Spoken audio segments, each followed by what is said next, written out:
Two Hispanic males. Male ISIS back.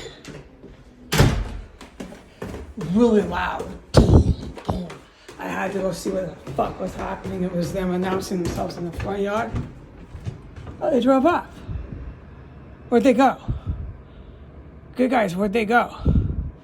They were just right there in their white van with that black male who threatened to call the cops on me. Then they drove off. I opened the door here like this. They're down there. They're bringing Construction Mexicano back in.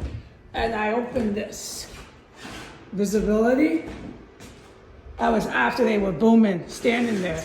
All tough, all three. Tres. One negro. Dos Espanol. Men.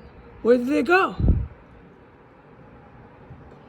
I'll leave this open for them. Nice and clean, thanks to the cartel mates.